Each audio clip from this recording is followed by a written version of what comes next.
And give me just a minute, folks.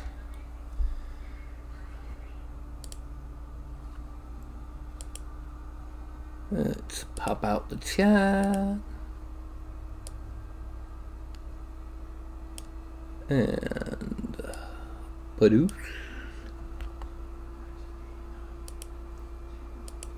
Okay. And here I am, I'm back. Yay. Okay. Oh, while I'm thinking about it, I'm going to go ahead and get certain things out of my game case box, just so I can show you how they turned out.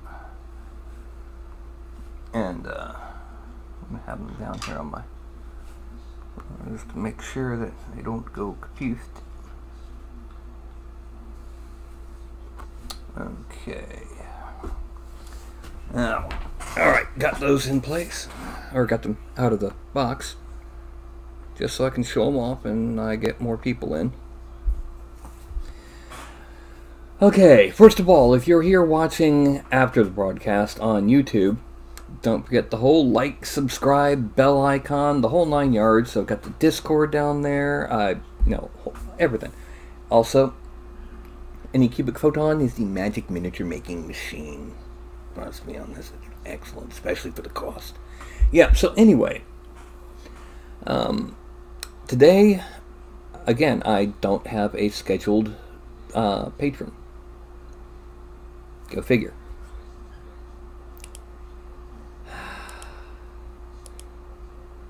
So, not sure what I'm going to do. I had an idea, but I'm going to wait for more people to show up in the chat here, so I can make sure that it's something that people actually want to see. And Sacred Kitty is giving me snuggles. Snuzzles. Yes.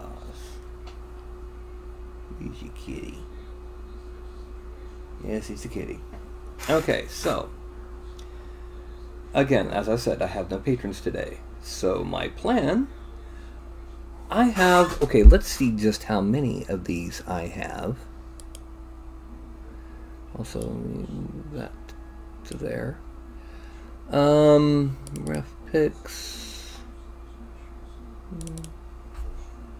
I have 650 reference pictures for fantasy weapons. 651. Hey Andy.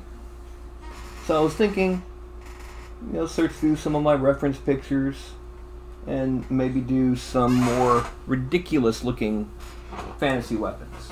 Hey baby girl. Yeah. Got my kitty kiss.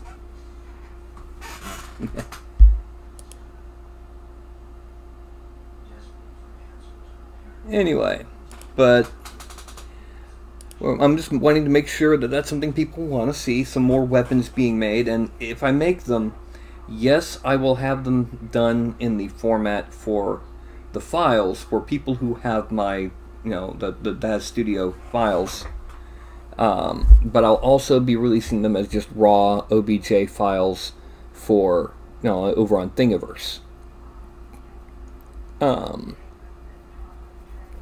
We're up to 3 people, of which only one is talking. Hi, Andy. Well, I'm not talking, obviously, because I'm talking, not talking.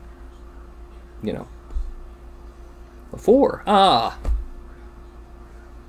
Yeah, that was a running joke for a long time. For those who don't know, she did not like my old roommates. So one of them came up to me and said, I raised 30 cats, and I know cats, and that cat is feral.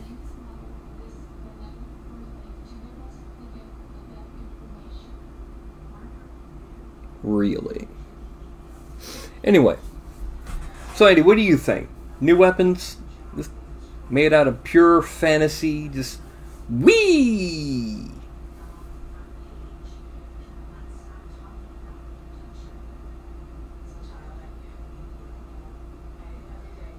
No, I didn't freeze.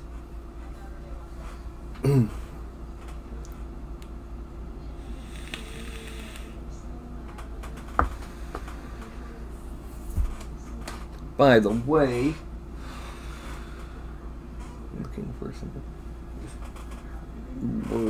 oh. Hold on a second. Ag. Come on, get out of that slot. There we go. Hello, good game hunter. I was going to go ahead and show how something turned out after a tiny modicum of painting. Specifically, now let me adjust the focus here.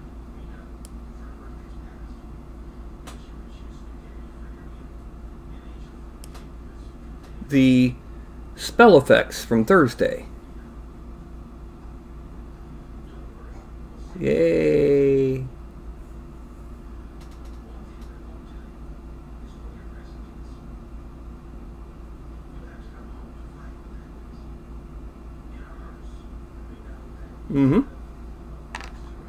It all came out wonderfully. Well, on the second print. You see, I got me a small problem. The room my printer's in isn't... It's well ventilated, but not well heated, which of course means that it's quite cold in there. And that, yeah, I didn't put enough supports or enough layer exposure time, and the first batch of those came out. So that's the second batch. They're down there on the table. But yeah, so I just needed to increase the number of supports just a bit and increase that layer height, or layer exposure time just a bit. So are you feral? Are you feral? No, I didn't think so. Oh yeah, you like that. Yeah.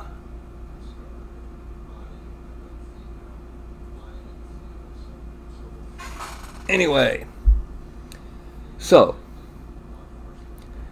freestanding weapons that I will be making available both in the format for my files for those of you who have or had the $25 tier on my Patreon, and as just loose weapons that you can, load in the hard way if you don't. So, the next thing that we're going to do is I'm going to go ahead and switch over to 3D Studio Max. And from here, I'm going to open up the weapons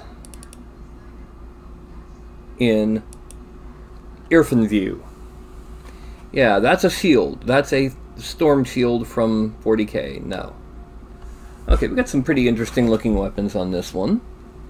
Where it says 08, this one here, the dual blade, any kind of forked blade like that is not likely to work well printed, simply because that gap right there on FDM, unless your printer is almost perfectly dialed in, it's going to string between. Same thing with these little gaps here, but those gaps here on this one could be made depressions instead of gaps. This one looks pretty nice, the little lion-headed one. I'm going to go ahead and pop in that. Actually, I know what I better do. Pop this over here and then just drag it over. And there, I can keep an eye on chat and be showing off these pictures. Now, next is this thing. Hello, Kim. We're going to be making fantasy weapons today. As in, most of the weapons I've made are mostly historically accurate with some changes in proportion to fit printing. Today we're doing fancy fantasy stuffs. And so like I said, this type of one, the one here on the bottom, forked blades don't print well. It's a personal distaste of mine as well, because these two side blades would shatter right here. This one's not bad, except for the blade that would be poking back and poking into your fingers as you try to fight. Oh, Shinju's off to dinner. These, most of their long, skinny, pokey details wouldn't print well. Okay, this is concept art from an MMO. Again, we don't want to duplicate these things. These are just for ideas as we're going through them. Okay. Here we have another gap that would make it a... That sword is actually more of a bardiche than a sword. It's not a blade, it's an axe. And why is this a bow? Right here. That's you stick that on your back and fly. That's not... That doesn't shoot arrows. Various shields from Warhammer. A jousting shield right here. And again, another fantasy shield. Most of these, like I said, are just reference pictures. These are not to make exact copies of. This is not concept art for me. This is just ideas to throw around and mix and match and incorporate. You know, there's some wizard staves. This one is, you know, down to 19%, so we got to zoom in to be 100%. Oh, about there. And we have a lot of, it looks more of an Eastern style, except for those. And what the heck are these supposed to be? Except for this will break right here. This one's not so bad, except that it's an inner edge weapon, like a Khopesh, with too much belly, or inner belly. And then, of course, you've got that little mark. More shields. And as you can see, this is probably from a game, because these three shields would probably be done on the same mesh, but with different textures. And the same with these three right here. Okay.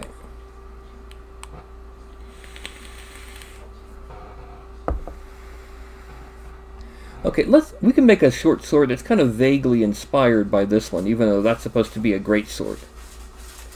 To be exact, what we can do, I'm going to go ahead and I'm going to import meshes, pre-sculpt miniatures, props. I said props. We're going to import the short sword, right hand. Import. This is the default short sword as we've got it right now. And just to, I'm gonna rotate it. Oh, I forgot to turn on angle snap. 45 degrees. There we go. That is our basic short sword. It looks like a dagger, but, you know, proportions. And what we're going to do is we're going to make sure that it's a color that we can see. It's going to be kind of that purplish pink over here. And then we're going to detach the handle.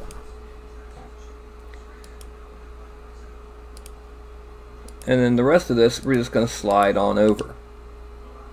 Like the electric slide. Okay, so now looking at that picture, it's like the crossguard is backwards from what I have here. So the way I'm going to handle that is I'm going to start off with a cylinder with 8, no, let's make it 12 sides, 2 cap segments, and 1 height segment. I'm going to center it just behind the edge here. And make it about like that, so it's about as wide as the short sword over here. Now we need the height to be about 2 millimeter. Let's say 2.2. And now we come down here and we drag it up. And before we do anything else, we convert it to an editable poly. Effect pivot, center to pivot. Center to object. That way we can now see that, okay, the handle here is what we're going to be using, and that's at 13,228 and 15,999. So negative 13,228, and that's Z of 15.999. Okay, now we're just simply going to chop these off. chopper. We're going to select the edges here. That gives us all 4 edges up top, and all 4 edges down bottom. And we hit bridge. And it's now a solid object. But we are now also going to grab this and kind of pull it in a little bit, just a little, and grab everything else and pull it out a little. Okay, we can now deal with pulling it a bit more that way.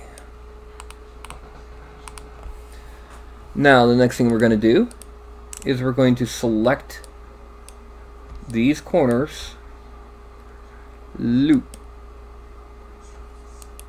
and then just to sharpen that, select here and deselect these.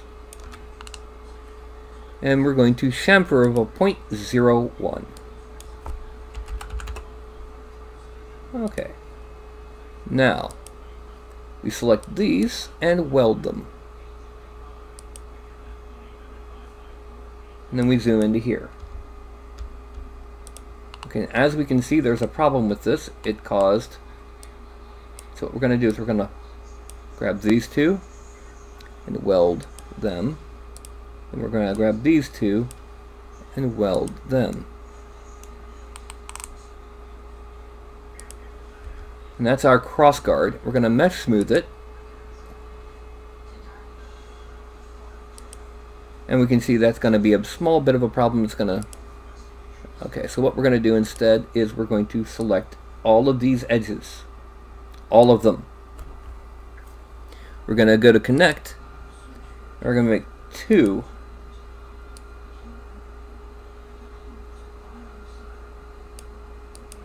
Whoops. I was using the wrong one. And we're going to make them wider. Okay. Then we're going to deselect those and remove that line. Then we're going to take these and ring. We're going to do the same thing. We're going to deselect the outermost edges and remove that. Then we hit mesh smooth, it stays sharp. The edges stay sharp at least. Okay. Now we need our pommel. I don't like the pommel that's on here. It doesn't really fit that.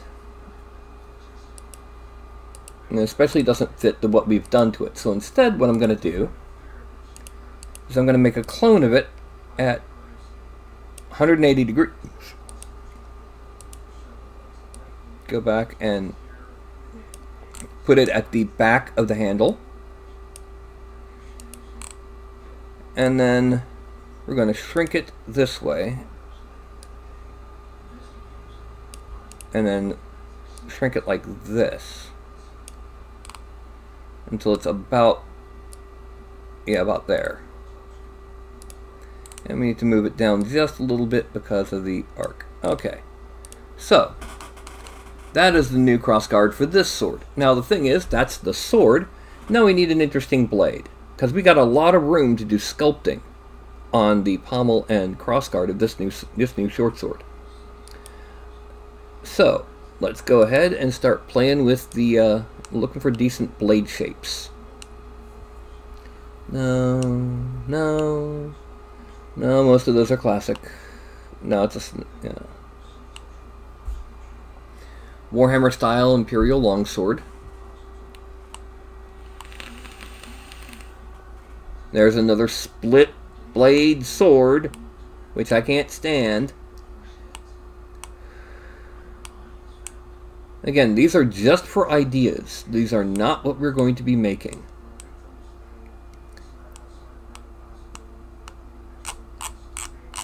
And this is weapons from Terra, weapons and shields from Terra that were added into Skyrim.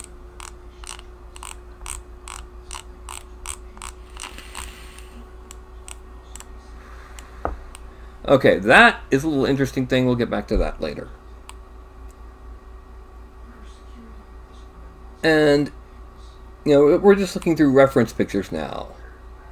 That's like a xenomorph skeleton axe. No. We're looking for interesting blades for the short sword we just made. Okay, this. Modifying a shape similar to this to fit the short sword we just created. That could be interesting. So, here's the crossguard we just created. As I said before, it's really got a lot of room for sculpting. So, what we can do, since we're making a short sword, we start off with a box. And our box is going to be like that. Just draw out. Now, we're going to bring it just to the inside edge. We need it at 13.228 and 15.999. And then we need it wider, so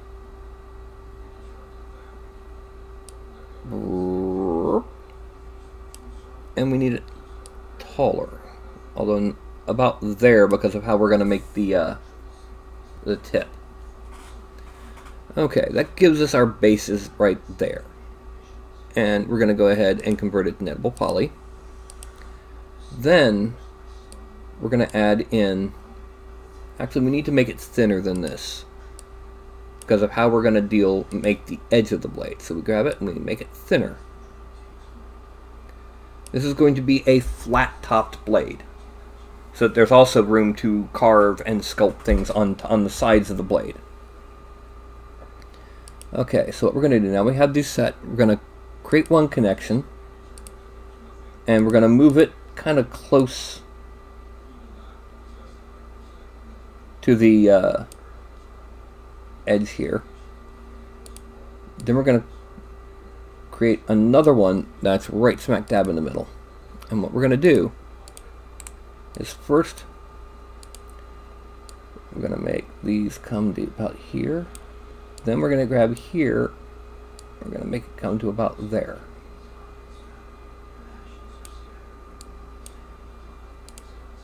Actually, we need to bring this up.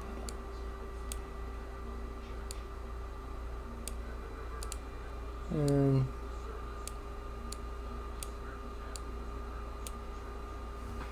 okay. Then what we do, we're going to go ahead, we're going to select right here, the top. We're going to extrude it out just a little bit, not 10 millimeters, but about to there. Okay, and we're going to X scale. I'm going to hit F12. Our X scale is going to be 0. So that becomes a line. Select it and weld it. And we're also going to kind of move this back so we have a feasible blade. Now, we're going to select all of these polygons except the back one. And we're going to extrude local normal. And that's about right. Okay, then we're going to select here. And we're going to shrink it this way. Then we're going to grab these two edges here and pull it back.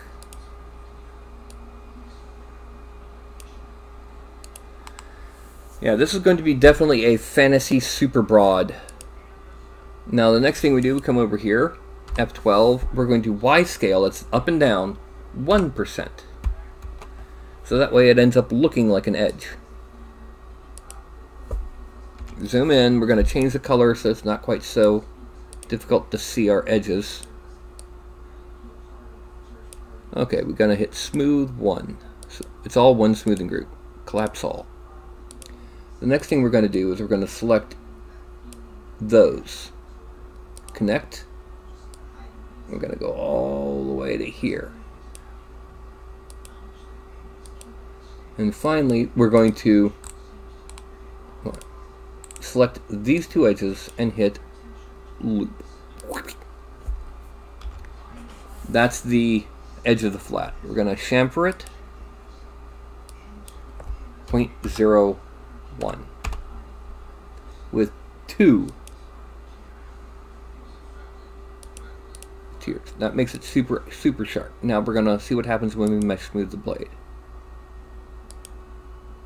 Okay, we forgot to sharpen the point. Loop, chamfer. Okay. And now we're going to mesh smooth it twice.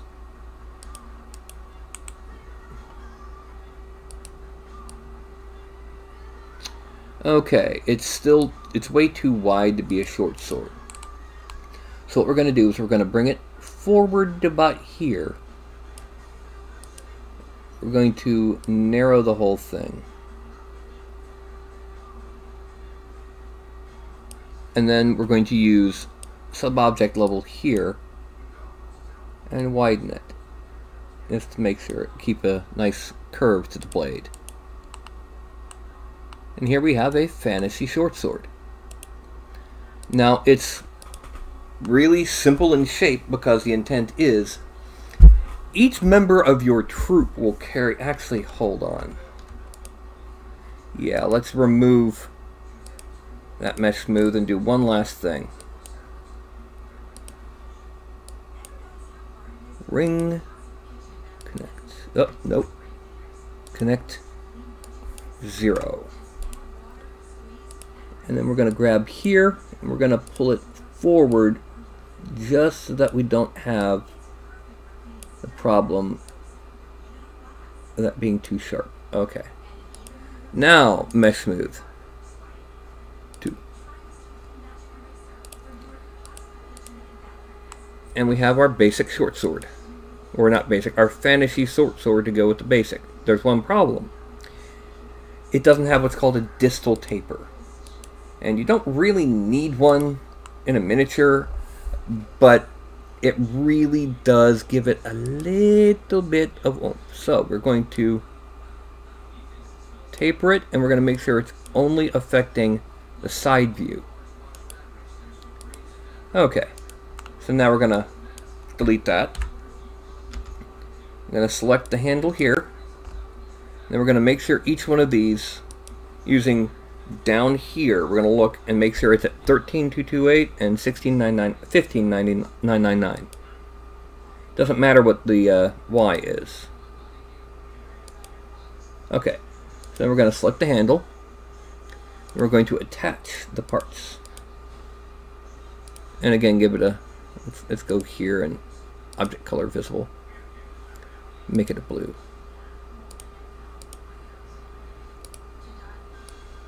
Now we have the basic shape. This would be great for like a dwarf. Nice broad shape to it. And we're going to rotate it 45 degrees this way, so it'll fit properly in the hands of my A-pose figures.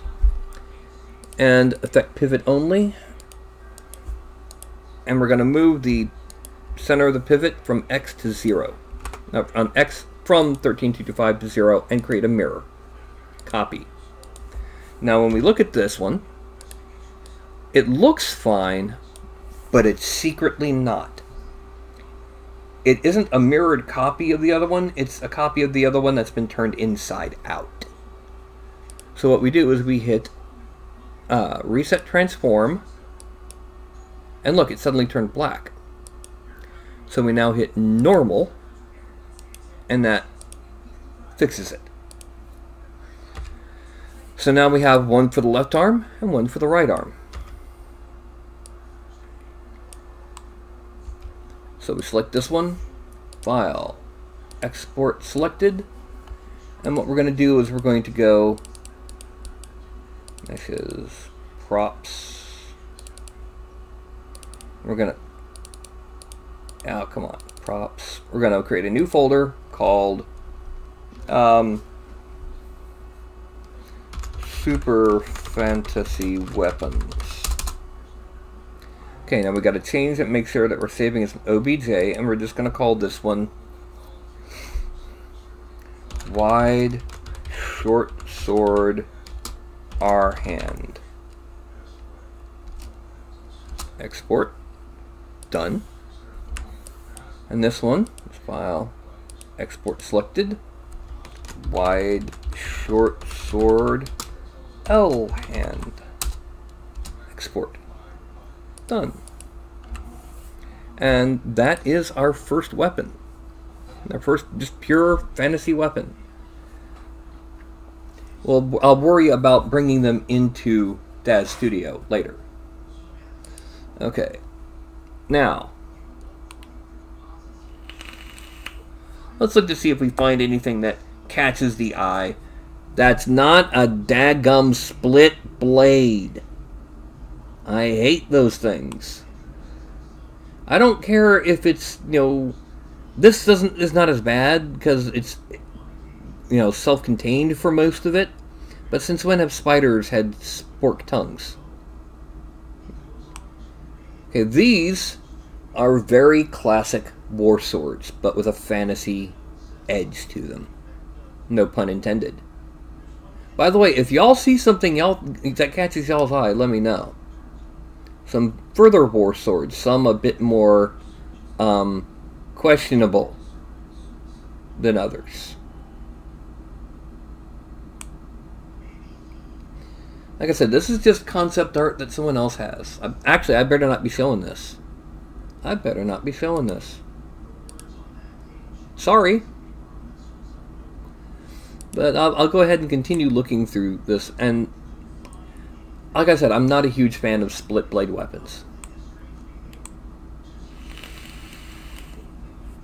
How about this? How about the next one be a staff? A wizard staff.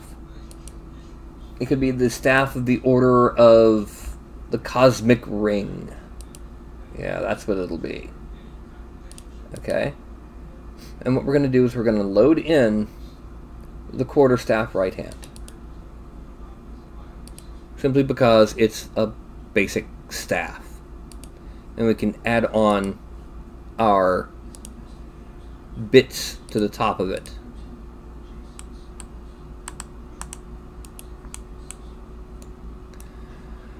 Okay, so here's the basic staff. And the idea that I have involves a ring. So we're going to start by coming down here. We're going to then pull this one out so we can access where it creates. And we're going to start with a tube.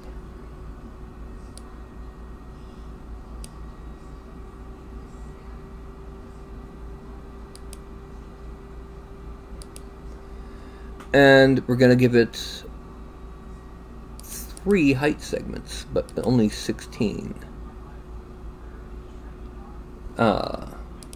diameter. Now, we're going to bring this up here, and we can see that it's a little bit too small. We also need to kind of bring it down so that it's on there. And we're going to increase that height just a little bit.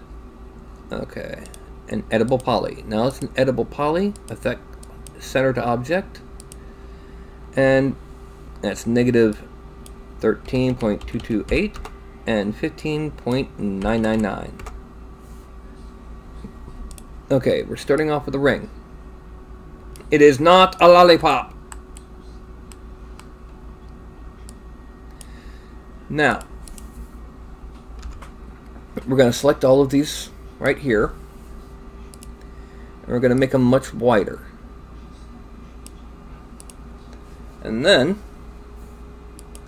we're going to select 4, 3, 3. Deselect all of these because we don't want them on the sides. And then we're going to deselect the top and bottom rows. These are going to extrude outwards, local normal, not group, a little right around 1 millimeter. And we're going to do it again, but this time a little bit higher. Okay, we're going to grow the selection and give you a better idea of what's happening here. We're going to grow the selection We're going to extrude outwards again.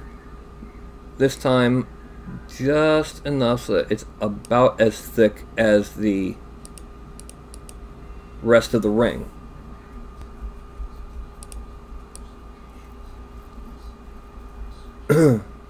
Okay. Now that's our basic shape for this one, but we're going to add two more things that would be nearly impossible to have in a sculpted miniature, but with 3D printing we can pull it off. And what that is two big old toruses, or rings,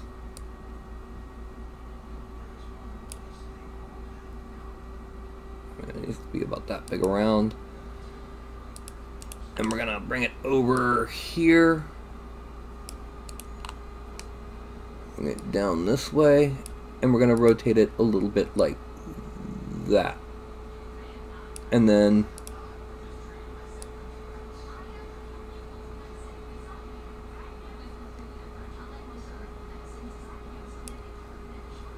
okay, that needs to be closer, so we're going to rotate a little bit more like that and bring it down. Okay, now we're going to trick it. Attach this.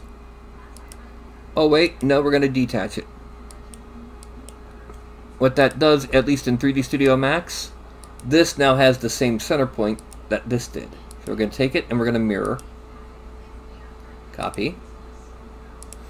Reset transform. Normal. Collapse all. Okay.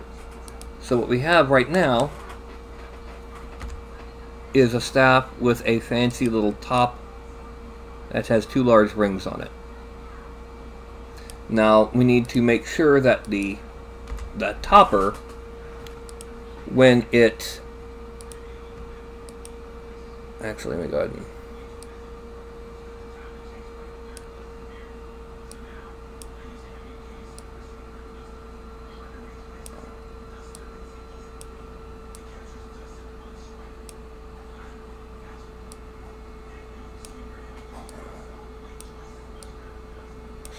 select that, select there, select there, select. Actually, we also need to select here. Oh, no, don't do that. But we can deselect here, and here, and here.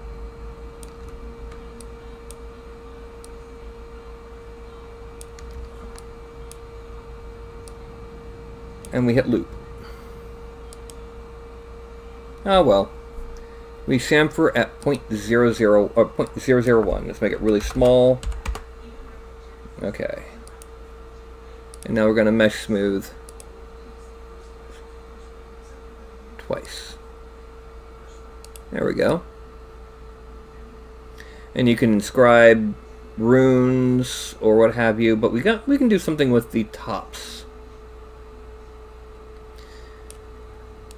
In fact, I think what we're going to do, yeah, I think the tops can be left alone, actually, come to think of it. So here we have a nice little ring staff. Yeah, here we go. Alright, attach, bing, bing, bing. A ring staff. I'll use this in a wizard in a little bit. File. Export. Selected. Ring staff. Our hand. Export. That was a mistake. I forgot to rotate it back to 45. I also need to affect the pivot, move it to 0.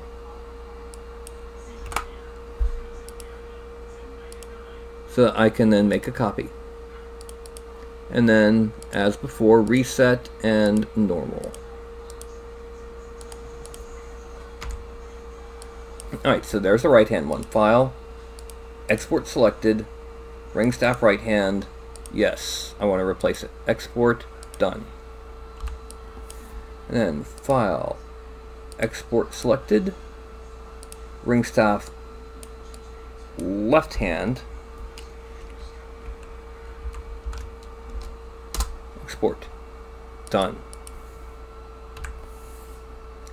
Okay.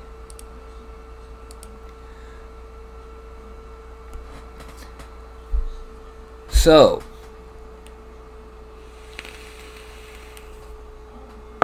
a very basic step. You could use that, I could see that being used as the basis for a lizard folk shaman from Warhammer Fantasy. Rest in peace, Warhammer Fantasy. Or, you know, other Mayinkatech, vaguely South American shaman. Or perhaps as a Pythagorean shaman with Greek symbols and stuff carved around it. You know, because Pythagoras was a very mystically bent individual among other bents that he had. We're not going to get there. Meanwhile, so we've made a short sword and a staff. What kind of fantasy weapon do y'all want to see? Sword, axe, mace, flail, spear.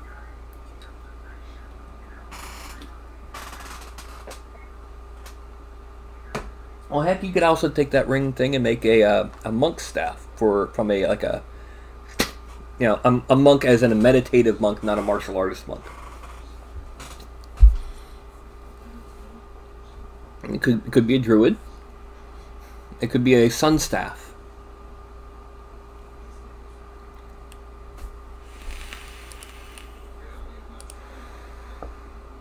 So anyway, what weapon do you want me to make next? Or shield? And if so, what kind and size of shield? Because, see, people don't realize, you know, D&D severely underrates shields. Badly underrates them. Immensely underrates them. I mean, this is the size of a buckler. It has the advantage of speed and precision. You don't use it to block an incoming axe. You use it to deflect an incoming thrust. You know, that sort of thing. I can kind of see that giving you a +2. But I would also say that it would allow you at least a leeway of 1 point more on your dex bonus to armor class if you're wearing medium armor. Because you get to use your dex with that. Meanwhile, a tower shield. Tower shield should act as a normal shield, but also give you 50% cover. I mean, a tower shield can block anything short of a freaking ballista. And then you've got so many different varieties of shield. And then, is it a wooden shield? Is it a hide shield? Is it solid steel? Is it designed for horseback? In which case your legs are kind of open if you're, you know, half your body's open if you're using it on foot. Or is it designed for on foot? Where's the rules for a pavise? You know, you stick it in the ground, flip out the legs, and you've got a wall in front of you. Shields are badly underrated and badly underrepresented. They all may as well be a heater shield or a round shield, the two most basic shields you got. So a druidic staff that's kind of tree looking.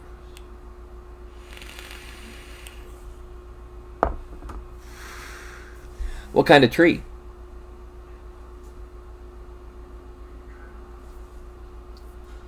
Again, that type of shield really doesn't fit the rules for shields as they are right now. You know? In first edition, where every round was a full minute of interchange back and forth looking for an opening, Yes, they were. Then I can see shield being a only a +2, simply because you're not trying to immediately right then and there get through the shield. You're trying to jockey for position to get right up on them, strike past, and come back with what's called like a wrap shot or a scorpion or a J-hook, where you slide in between the shield and the person, or you attack the incoming arm as they go to attack past their shield. Kim, look at it this way. Deciduous or coniferous? And is the top the tree, or is the top the root? Is he holding an actual sapling he's pulled out of the ground? Like, if you remember the dwarf that I made many moons ago.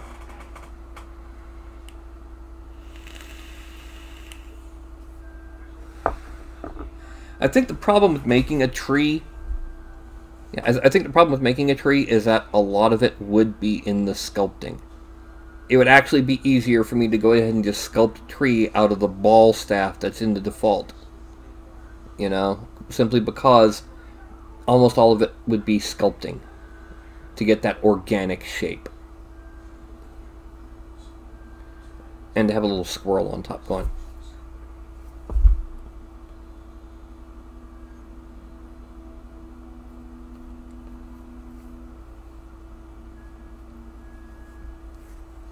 Yeah. But yeah, you remember the sapling staff that I made for the Dwarven Druid a few months back. One of the first items in the patron file vault. Okay, are there any actual historical weapons I've missed, though? That's a question.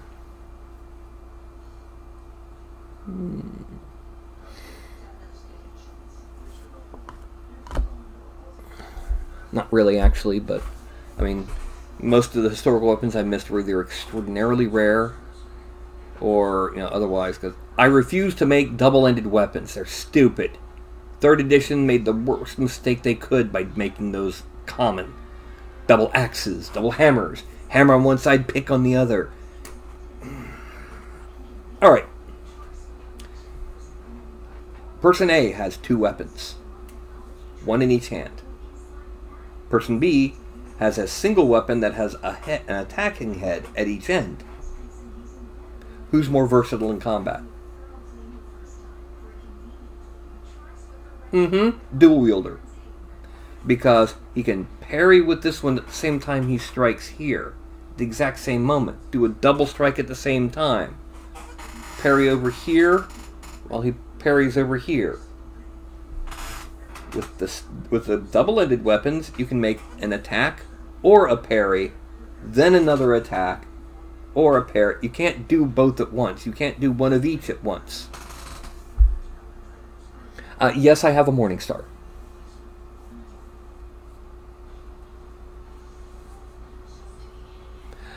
That's kind of cool.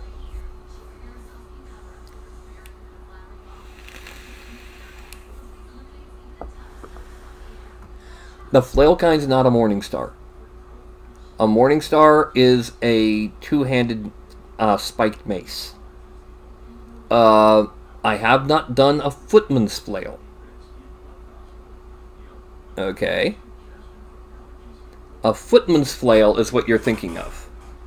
It's a 4 to 5 foot shaft with a short chain or hinge and a long head with strips of spikes on it. That's what you're thinking of. I'm going to go ahead and do it. So, let's go ahead and pop back over to 3D Studio Max. Now, what I'm going to do is I'm going to start. Oh, let's...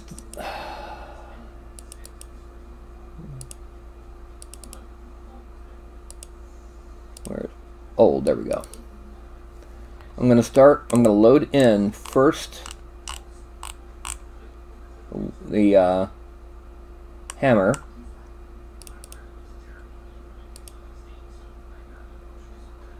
And I'm going to slide it over.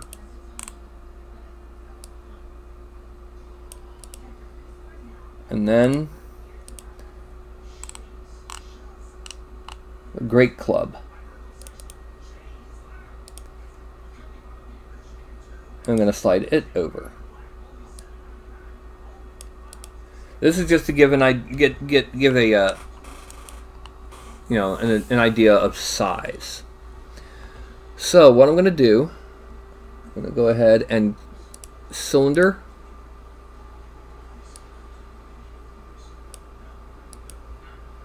Okay, it needs to be a little bit thinner than that, a little bit further back. Let's drop that radius to 1.0. Yeah, that's about right. And height, it needs to be kind of there.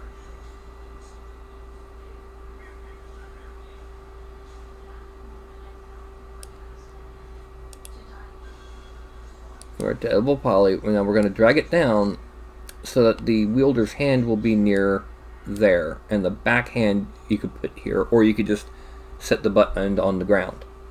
Now we're going to just go ahead and select these and delete them. Now this needs to be at negative 13.228 and 15.999. And that is the handle of our shaft. We can make it a little bit fancier. So one thing that we need to do is, I just realized this is a, yeah. Okay, so we're going to select here, connect, and we're going to slide that down to about there. Okay, then we're going to select these. We're going to extrude by local normal and shrink it down to about there. Okay. Then we're going to shrink it down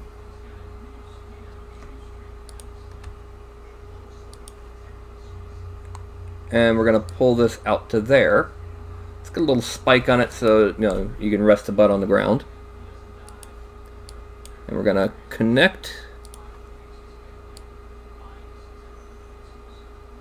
there. Now I'm going to select here and here and loop. Then we're going to chamfer them 0.001. Okay, that's good, except now we need to add in one more here just to make sure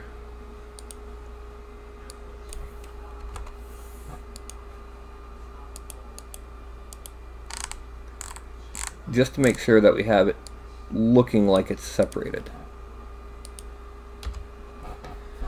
Okay.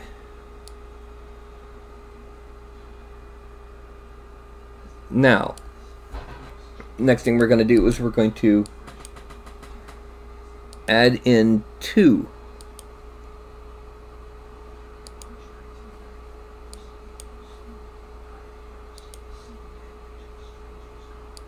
One for the top of where the hole of the hinge is going to be, and then one more for further down the haft for where the sides of the hinge are holding it. Okay, now we select the top and then here. And what we're going to do is we're going to do what's called inset. Inset 0.001. Okay, and we're going to extrude local normal 0.001.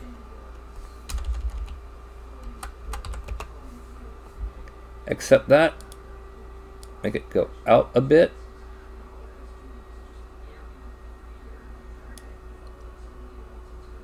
accept it, but now the new extrusion is once again 0.001.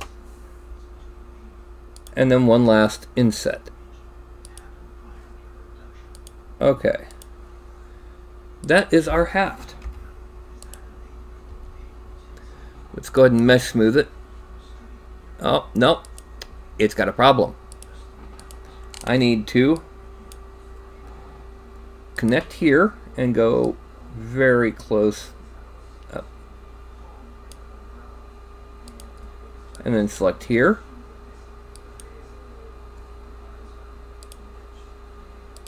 Okay. And I'm going to do the same thing here.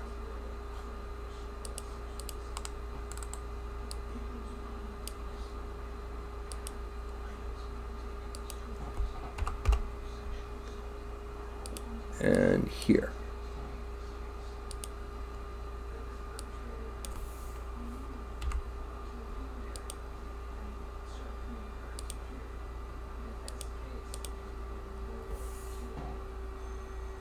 Now let's mesh smooth it.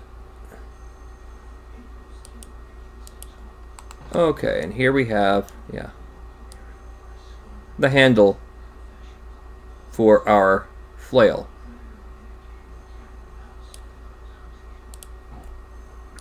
We're going to add on some rivets so we don't have to worry about that when sculpting, because rivets are rivets. And that's going to be another cylinder.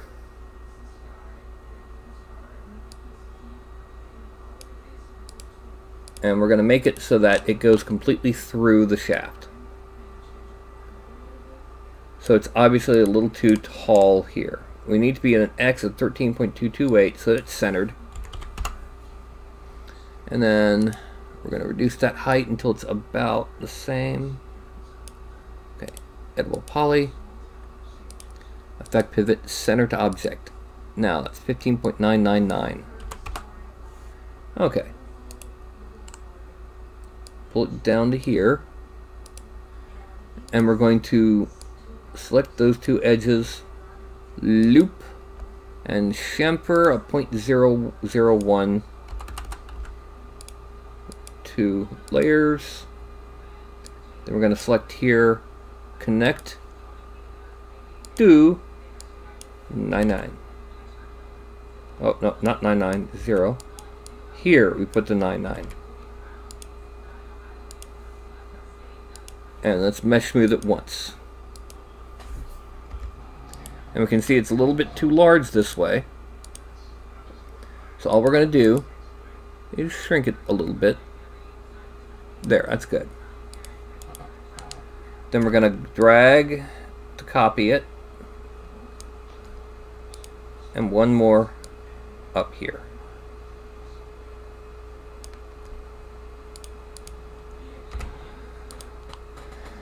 Okay. Now we need to make the head.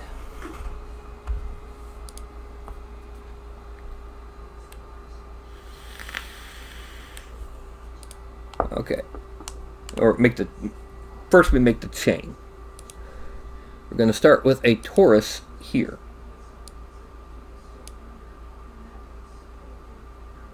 We're going to make these tori for the chain thicker than they really would be, for the sake of printing.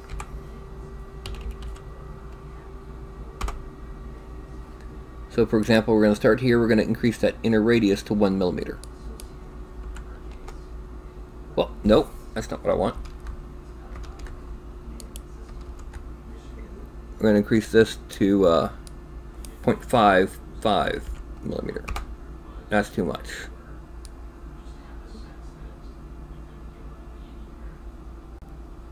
There, that'll be good. Now, we're going to take it. We're going to bring it up to here.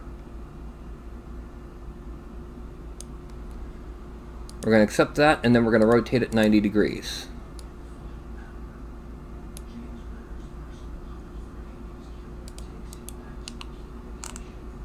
And we're going to cheat it. Whoop, no. It's got, so that we have it interposing with itself. Then we're going to grab another one. We're going to drag it up. But if you notice, it's also kind of cheated.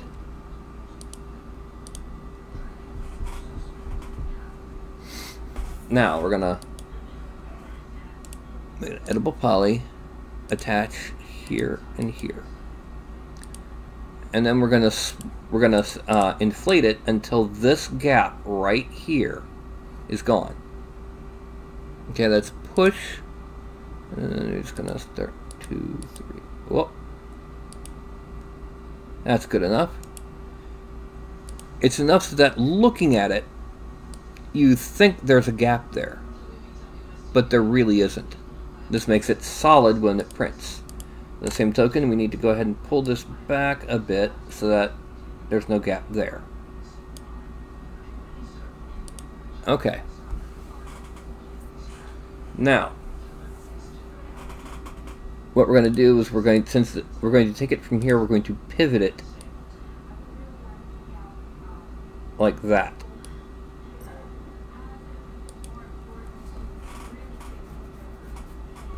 And then we're going to have the head coming off of here at about that angle, a little bit more than 90 degrees.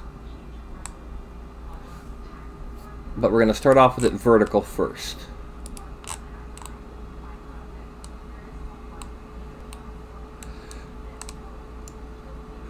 Okay, now the head will be attached to this one, so it's actually going to be centered right about here.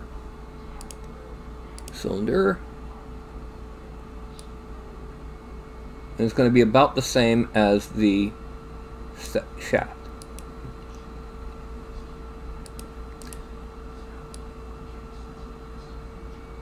Up there.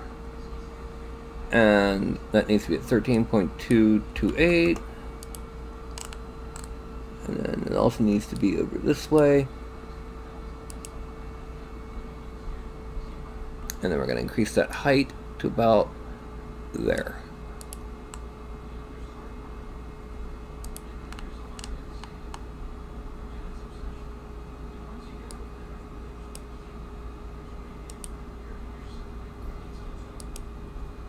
Okay, now we're gonna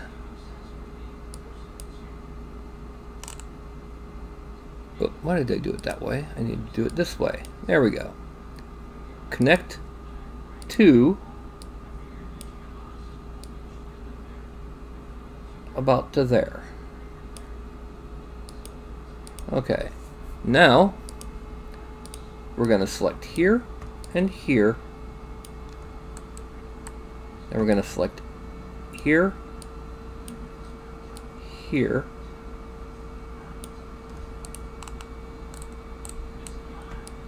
here. Actually, better yet, let's just go ahead and make it bigger overall. Then we're going to select this one and this and these two, and we're going to negative extrude them, push them in.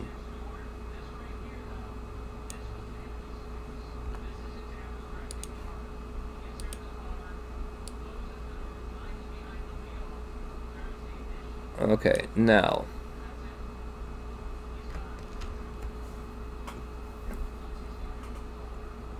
oh no, I should have. Yeah, first thing we're going to inset them a 0.001. Accept. Then we're going to extrude negative 0.001. A lot more, a good bit more than that.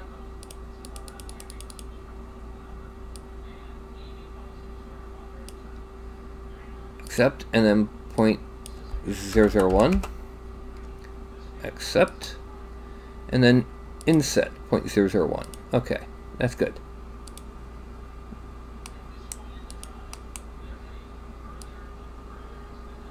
Let's smooth one.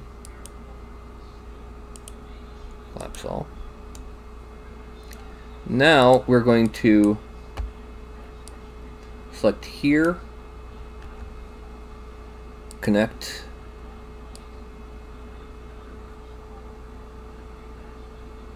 there we go, 98, here, connect, 98, and then here we're going to connect with 2. It's not going to be at 98, there it's going to be at 99, here, so it's wider. Okay, now when I mesh smooth it, oh, it didn't work.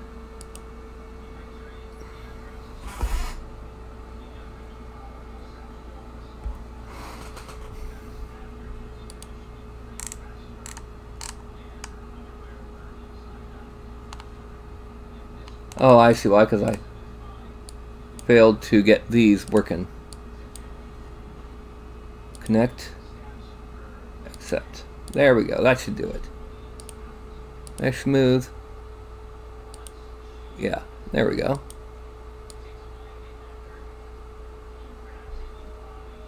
And then what we're going to do now is we're going to add on spikes. Spikes are, of course, cones.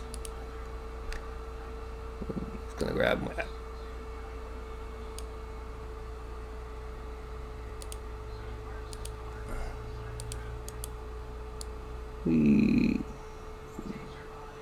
There. We need to make it a little bit, just a little bit thicker.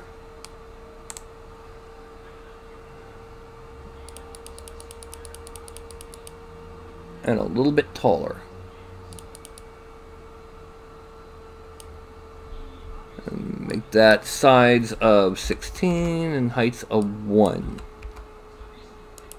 And a poly. And we weld, because those are 16 separate vertexes. Now, we select and we connect 2 segments, 90, done. Whoa. Done. Now there's going to be 3 here. We're going to drop it down to there.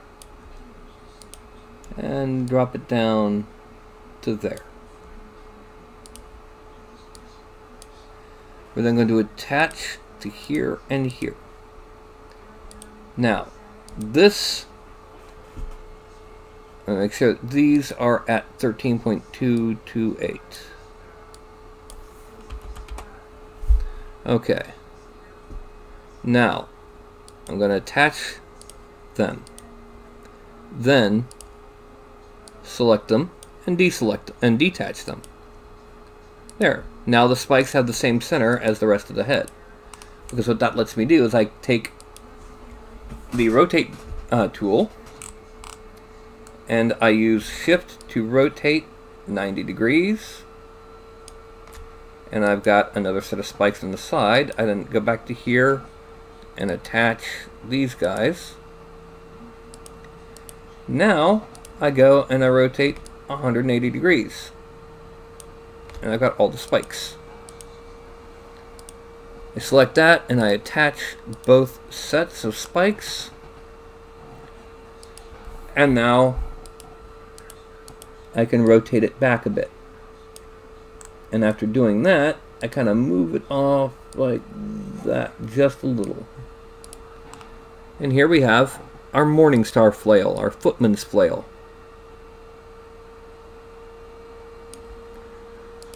So let's go ahead and select the shaft, attach the chain and the head and the rivets.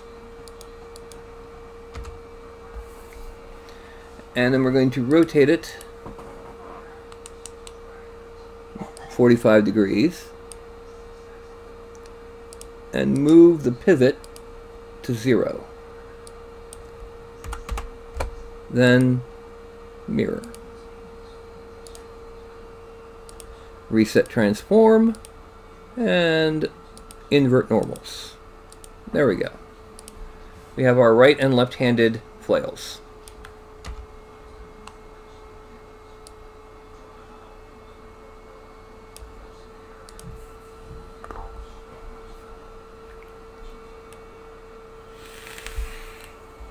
Okay, now file, export selected, footman's flail R hand, export, done, file, export selected. Let's just take that and just change the R to an L, and that's our footman's flails.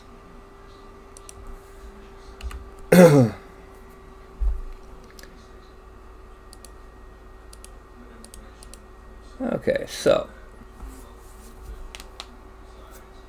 again, when you're making these weapons, if you're making them in Blender, 3D Studio Max, Silo, Houdini, I don't care what you're making them in, Blender, whatever, don't worry about adding in all the details. Simple, basic things that, you know, save you some time later, like the rivets on the shaft. Yeah, go ahead. Things like runes, gem placement, writing of any kind, or anything like that. No, because that way you can use a basic, low level amount of decoration version for foot soldiers, low level characters, basic, you know, low tier characters, and then when you use it with a high level character, you add on runes, you throw gems on it, you add on more spikes and drag some shapes out to make it a bit more sweeping, that sort of thing.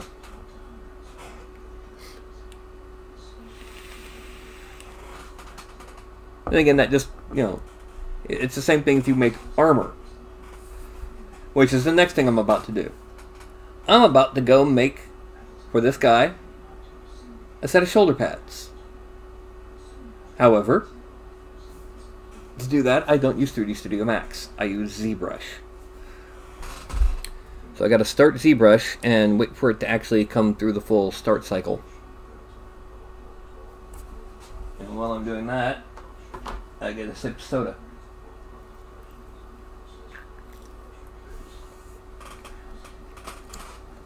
This is the most useful print I have made.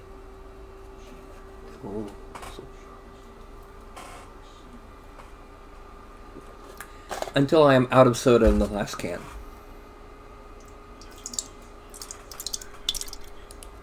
Yeah. Oh well. Put it in the trash can. Set this aside. And finish off the bottle of soda from the hobby shop from last night.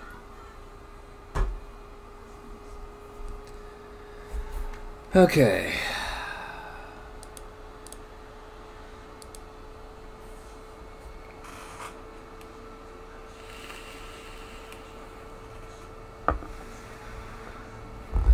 Now,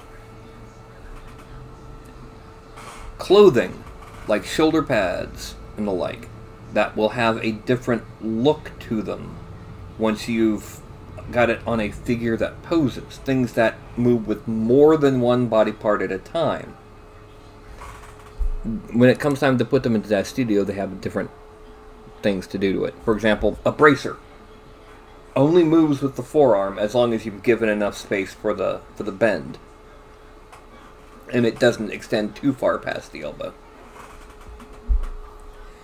So what we're going to do, I've got just a couple more seconds here to get the ZBrush going and ready, and then we'll go over to ZBrush and I'll show you how I make just like I said, a set of shoulder pads. Alright, so here we go. Now I need to do a new document because I just accidentally put in something in the middle. Okay, import.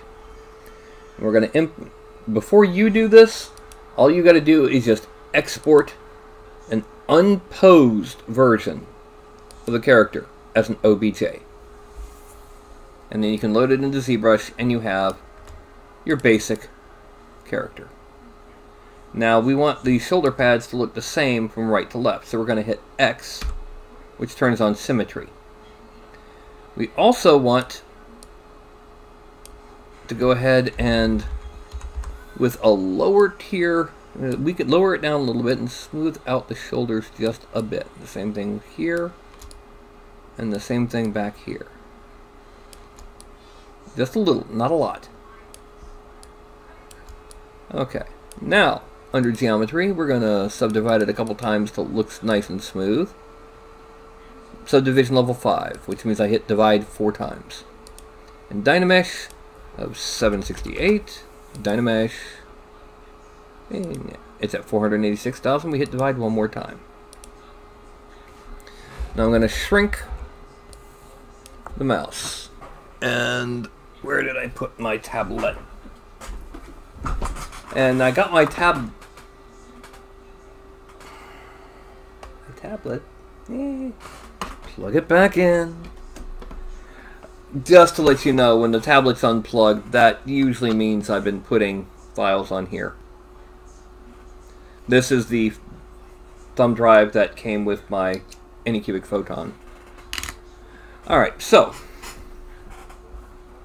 what we're going to do basically is just we're going to draw on the general vague shape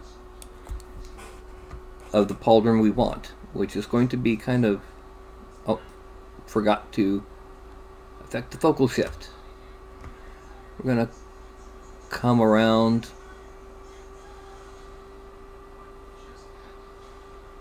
and bring it down around. This is going to be, again, small pauldrons for a basic trooper type, because elite characters, you'd make their armor explicitly for them. They don't get the best armor, if you know, the best armor is for winners, PD.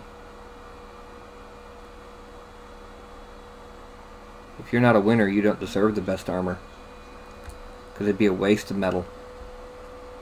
Yeah, too bad about that, huh, PD? By the way, if anyone in my audience is actually named PD, I apologize. That was just something that we used to say. PD was the down-on-his-luck warrior that always got everything wrong. Alright, now, these we're going to extract without double space on. We're going to extract them at 0.035 thick, because they're going to be relatively thick. And accept. We draw. And going back to him, we draw again, and this time we turn on transparency. Because what we're going to be doing is we're going to be adding on just a little bit of fanciness.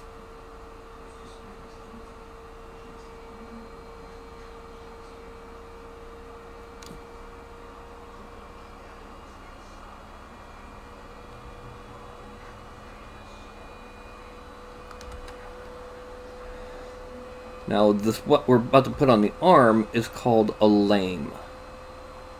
And contrary to the name, it's not very lame. It's very, very useful.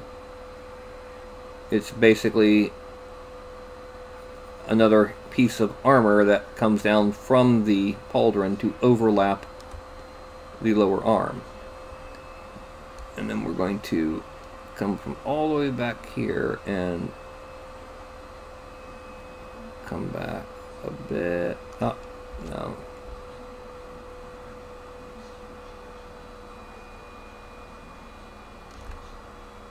And then here we're going, oh, that's too close. Here we're going to come up.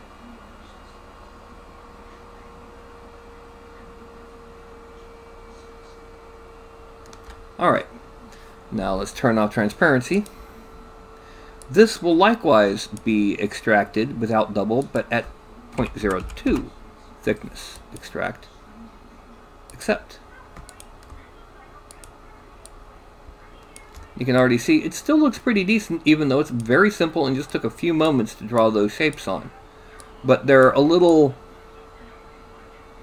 rough. So let's go ahead and merge down so that we have both sets of pauldrons in the way. We don't need this anymore. Put this back. And we're going down to geometry. We're not going to Dynamesh. We're going to Z-Remesher. We're going to start off with an adaptive size 50. 5, target polygons 5. Let's increase the adaptive size to 100. Z-Remesher. Okay, with the difference between Z-Remesher and Dynamesh.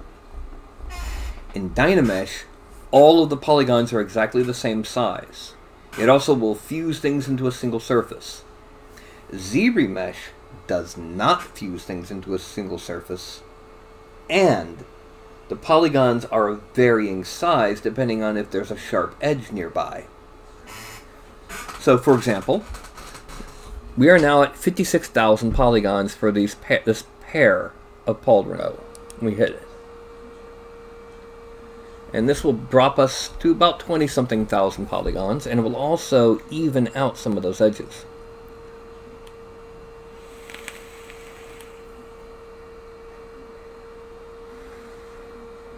$25,000. Now we zoom out just to get a look at it. Yeah. Now we hit mesh smooth, or divide, a couple times. 411,000, divide. 1.6 million. And now we're going to see how it looks a lot smoother than it did before. And we're going to dynamesh it at 256.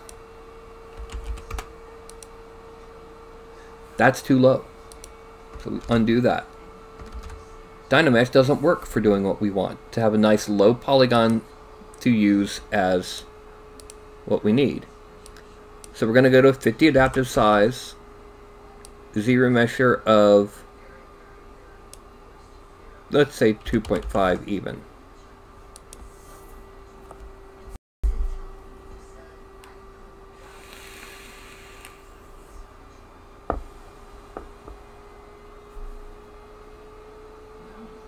You see the Z-remesh progress orange bar going across the top of the screen.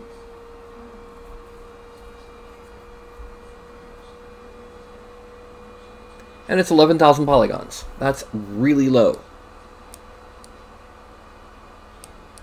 But it kept the shape we wanted.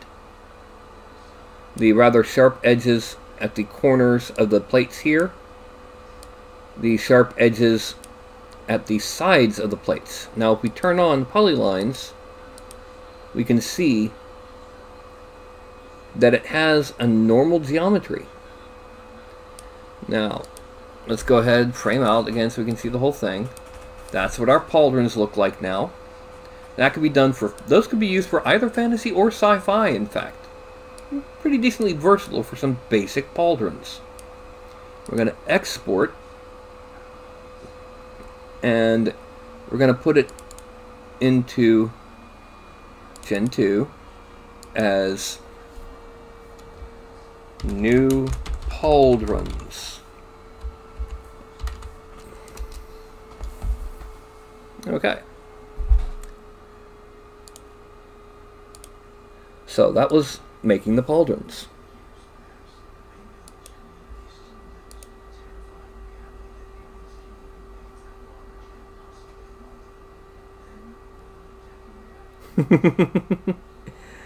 Yeah. Anyway, thank you, Kim. So what we're going to do now is we're going to be actually loading these in. To be exact, we're going to load in one of the swords, and then we're going to load in the pauldrons. Alright? So let's snap on over to Daz Studio. This is our jointed base male. I selected his hand for a reason. We go to File, Import. Now we go to Free Sculpt Miniatures, Props, and Gen 2.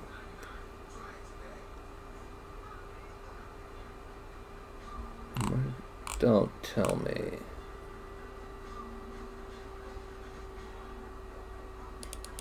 And sword right hand. That's not what I was looking for. That was something from a previous file. Import. Where did I put these? Sort by date modified. Super fantasy weapons. There it is. Wide short sword, right hand. Accept. As you can see, it is a very wide sword. This would be really great for things like dwarves. It's very fantasy, very not elven. Now, first thing that we're going to do is we're going to drag it over and on top of the hand, which causes it to become parented to the hand. Then we want to make sure that the hand is posed right for it, so we load in a prop that already has the hand posed. In this case, let's just go ahead with the standard short sword Celtic with the right hand. We then select the short sword Celtic right hand and delete it. And the hand is posed around the new short sword. So we select it, File, Save As, Support Asset, Figure and Prop Assets. That's important. And it asks you where we want to save it. We're going to go ahead and go back up to props, and this will be wide blade sword R hand. Save.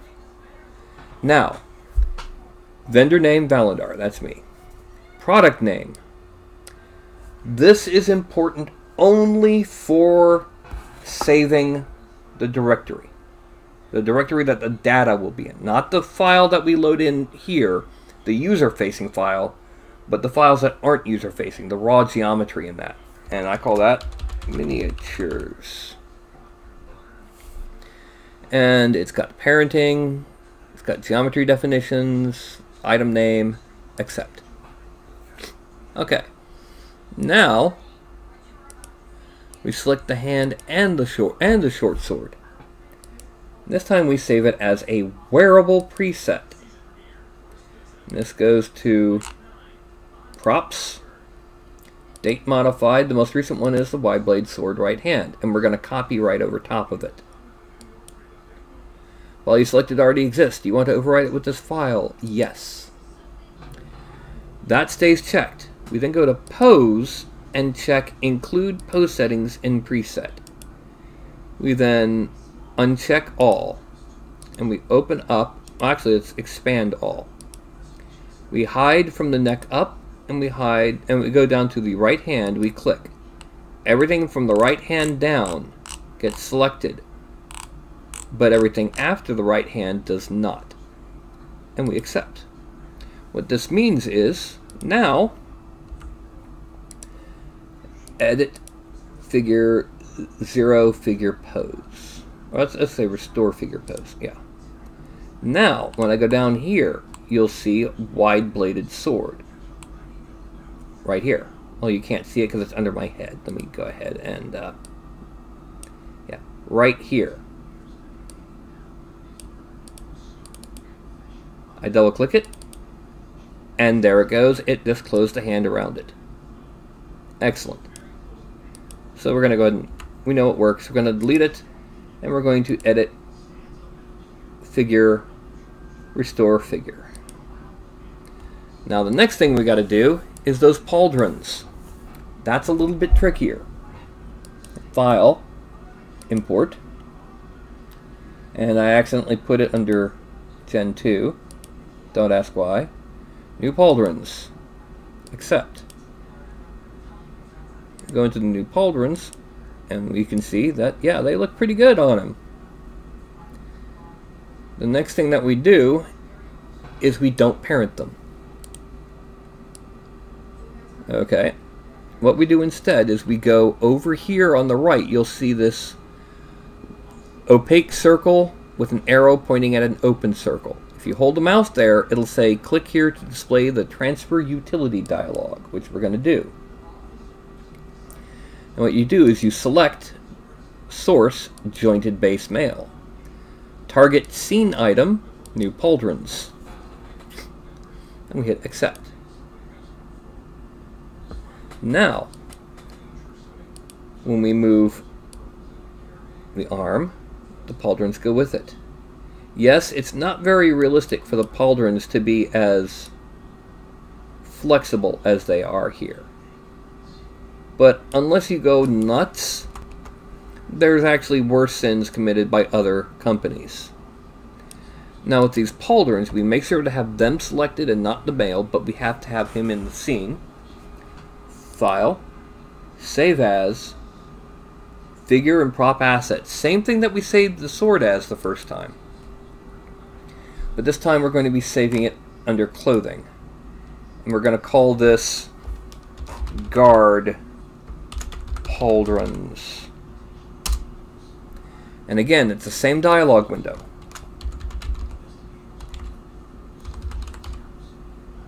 Accept. And now, when we go to Daz Studio Formats, My Library, People, Miniature Base Geo, Clothing, we'll see that Right here, we have the guard pauldrons. And again, probably you can't see it because my head's in the way. Yeah, there we go. See him right here. With him selected, we can go ahead and turn him into a dwarf super muscular. We then go back to the content library and we double click those guard pauldrons with him selected. And they morph and fit. Now, again, there's some areas here right around the base of the shoulder and the top of the bicep we'd probably have to tweak. But then we can turn off the muscular. And oh look, they look really nice on him as a dwarf. Well, how do they look on him as undead? They don't look so good. So what happens if we then go to Edit, Figure, Geometry, add Smoothing modifier? Well, it smoothed it a little bit. It's not as papery. Let's turn this down. Now we got a hobgoblin. And as you can see, these clothes are moving to fit the character. Reptilian type 3. Yep. Pauldrons. And they're permanently saved to my directory, so from now on I can always pull these out. Now, if I decide that this pauldron needs to come out a bit because I've got something under it, well, I can either do that in ZBrush, or let's go ahead, File, Expand from Selected, and hide everything from the neck and up. Now let's take that right collar, right shoulder, and Y translate. There it goes up.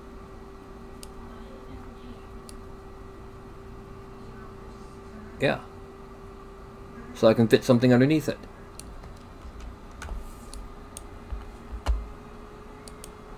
Alrighty. So, what did y'all think of that?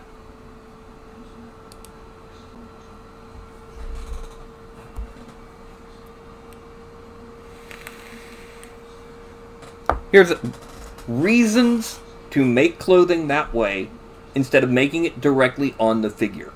Reason number one, you're going to be making a lot of figures that have a similar uniform. For example, if you're going to be making the army of the Kingdom of the North, and they all have this one particular unique shoulder pad that has a chain going underneath the chest and coming back around to the other shoulder pad. Make your shoulder pad like that, and then make a chain, either like I showed you, or even simpler, take blocks that are slightly thinner than they are wide and tall, and alternate them. And then smooth them, and it'll look like a chain. If you're going to be making, if it's something that's part of the society of the world you're on, for example, everyone in your world wears these really ridiculous WWE type belts, so you can make yourself that kind of belt in, just like I made those pauldrons, and transfer the rigging to it, and you've got your big old wrestler's belt. That sort of thing. If there's a particular helmet that is very common in your world, make the helmet separately, conform it, so that it'll fit any race you put it on.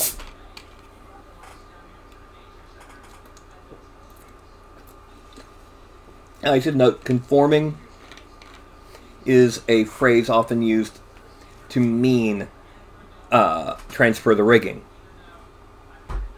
It's because the old program Poser around 2000 developed what was called conforming clothing, where you could load in the clothing and automatically make it pose with your figure. You didn't have to make, if you wanted an armored figure, you didn't have to take the head and hands and put them on a totally different figure, which used to be before.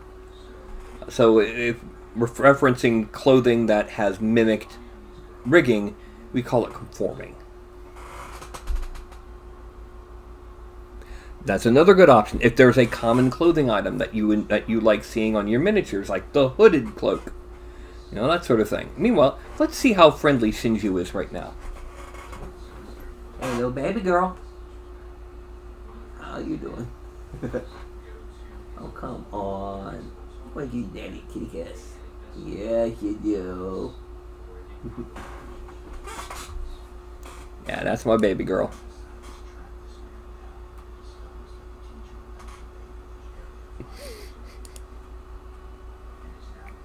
Anyway, we can do the same thing with the weapons. You know, you can create weapons that are common for your world's armies. A little while back, let me pull out the focus. Some of you remember this guy. Well, that Viking sword was something I made a little while back. And it's coming useful on several different miniatures. So, yeah, if there's a weapon that is common in your world, like if your campaign has that dwarves carry around that incredibly stupid double-ended hammer, go ahead and make it. Your characters are going to be using it as their primary weapon. If you've got a lot of Kender and you want to make a hoopak, which is a kind of a staff sling thingy, then go ahead. Meanwhile, some of you have seen this, those who were here at the very beginning, but yes, I got around to fully doing something that some of y'all were here for. And let's go ahead and once again increase the focus.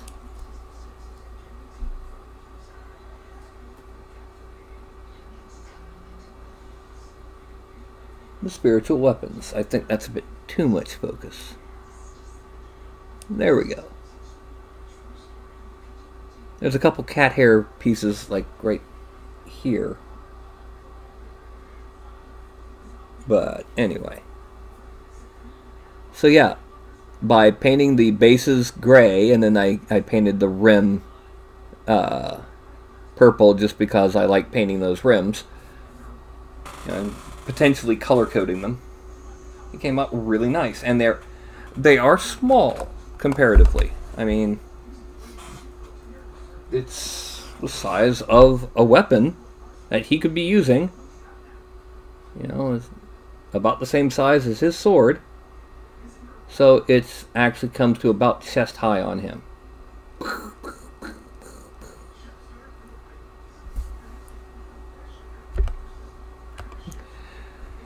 Now let me put these up here.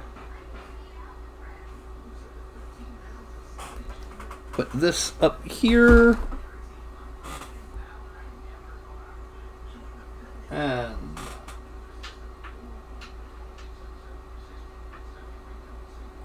now I know I've made videos before where I showed how to make these weapons and how to load them in. This time, this is just because I now have the means to show you the actual directories that we're pulling up, to show you the windows and the dialog boxes that are coming up. I'd also like to note my paint collection is growing.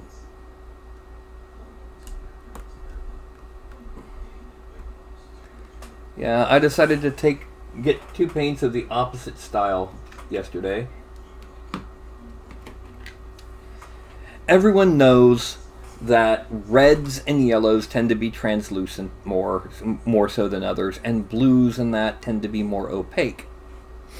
Well, it seems that Vallejo makes transparent paints, which are great for glazes, like this transparent blue. Just, take it, mix it with some medium, thin it a little bit, and you're good. Meanwhile, because everyone knows yellows and reds and that tend to be a bit translucent, they also make super opaque, or as they put it, ultra opaque, yellows and reds and that. So I got this ochre, which is great as a base color before I put on yellows or even golds.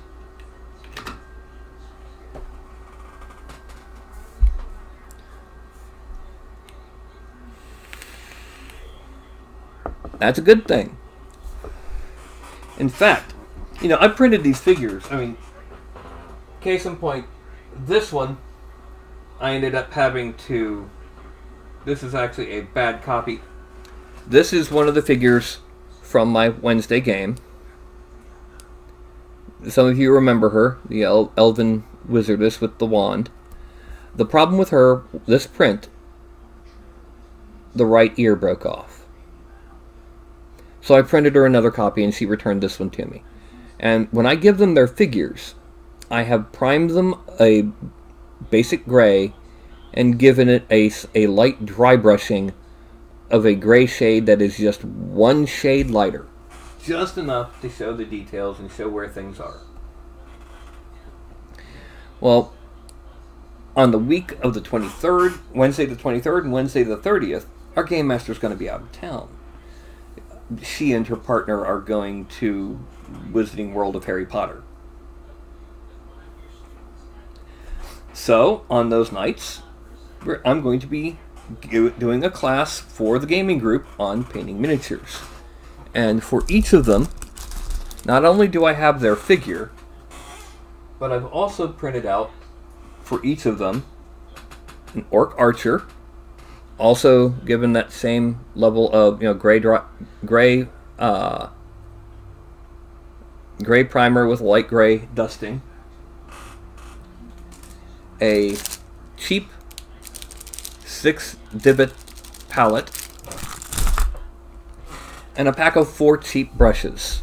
A 1-aught, a 3-aught, a 1, a 3, a 5, and a 6.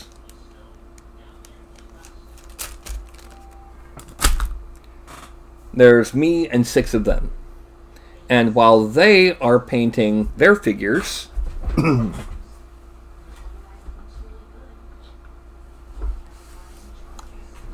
I will be painting the redesign of Valandar the Red, which, as you can see, came out very nicely, especially that male.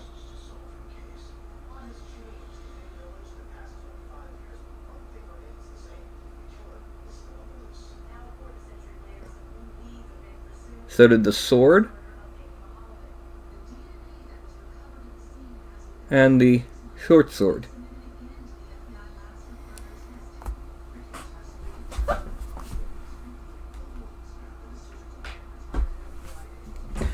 I've said it in the past, the Anycubic Photon is a magical miniature making machine that conjures forth miniatures from an enchanted potion, or may as well be. As long as you've got the bed level, long enough duration layer exposure, and a nice taut, but not too taut, FEP film on your vat. It's all you need. You don't need to sand the bed. You don't need to put on any kind of spray adhesive on the bed like some people are claiming. No. Just make sure, if you're having bed adhesion problems on an Anycubic Photon, increase your initial layer exposure. Increase your number of initial layers. Worst comes to worst, you'll end up with initial layer exposure of about 150 seconds and about 10-15 initial layers.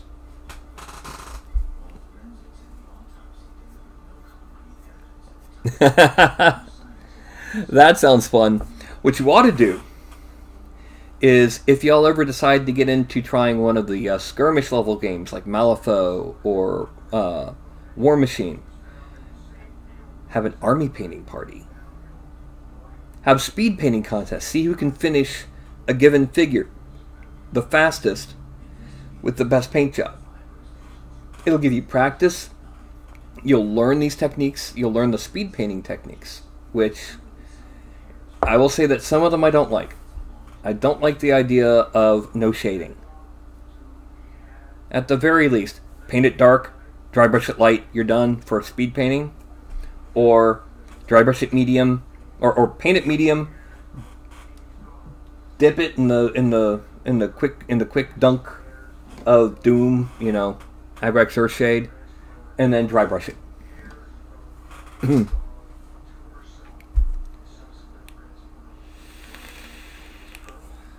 I could see doing that, and the best kind of figure to do that to would be the figure for an NPC everyone likes. You don't want to do it to the main bad guy NPC, because somebody's going to give him a bright pink derriere. I don't care if it's armor covered, it's going to be bright pink. But if it's a figure of a character everyone likes, like in a game of D&D game of Shadowrun, we had a character, an NPC. He only existed as information, or if we did something incredibly stupid. So he never we never really did anything stupid. So he never got a chance to act, thankfully. A massive troll mercenary named Jaime. He had his name written upside down on his shirt. And his usual reaction when he met someone was, "Hi, I'm Jaime." Everybody, for some reason, loved him. Usually, if a game master has an overpowered NPC, people hate him. But because he wasn't overpowered, and because he did constantly screw up, and yet had enough muscle and firepower to save our asses if we really need it, we didn't mind. If we did a miniature of him, I could see that, because it's a character everyone liked. They want him to look good. And if it was a figure of a character that may as well be Dolores Umbridge, may as well forget about it. She's going to have graffiti on her nose.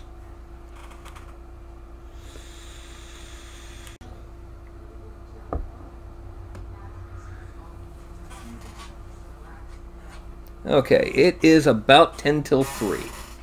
I may or may not have an actual patron tonight. I know I will have at least one next week. Okay?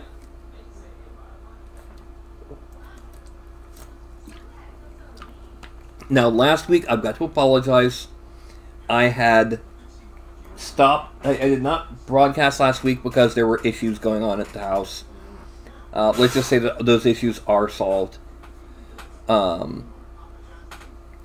And I'm also this daggone close to getting the Kickstarter ready.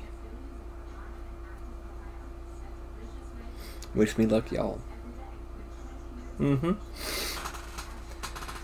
But yeah, as far as I know, as far as I can remember, the patron file vault on the Discord is up to date, and the posts on the Patreon of the most recent Patreon sculpts is up to date.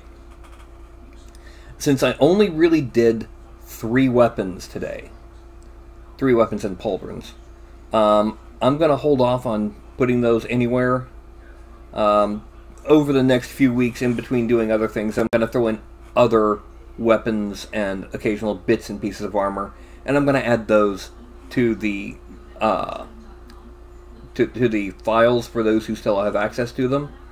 And I'm going to if you don't, I'm going to include them as raw geo on Thingiverse, so that if need be, you can do it yourself. Apply them to the hand and pose it and save it, or for the pauldrons, transfer the rigging and save it.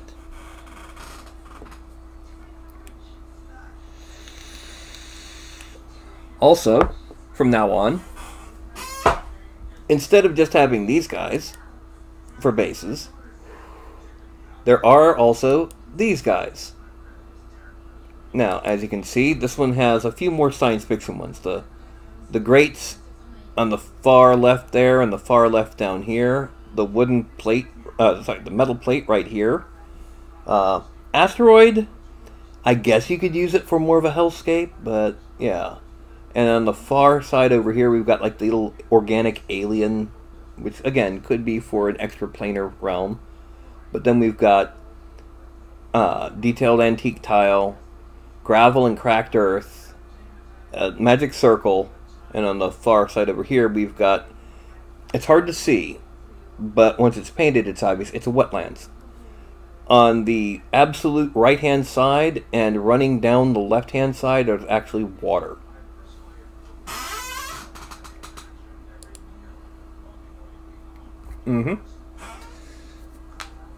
So that was that. And now it's, like I said, it's about 10 till 3, so I'm going to go ahead and call it for right now, and I will be back at 8 o'clock Central. That's right in about 5 hours from now. Okay?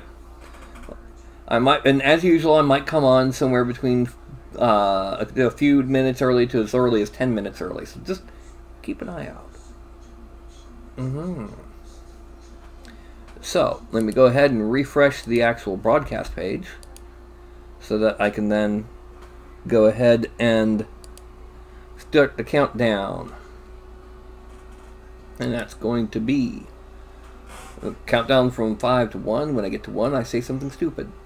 Okay, so that's going to be 5, 4, 3, 2, 1. Gee, Brain, I don't know. Where would a hippopotamus find a thong in his size?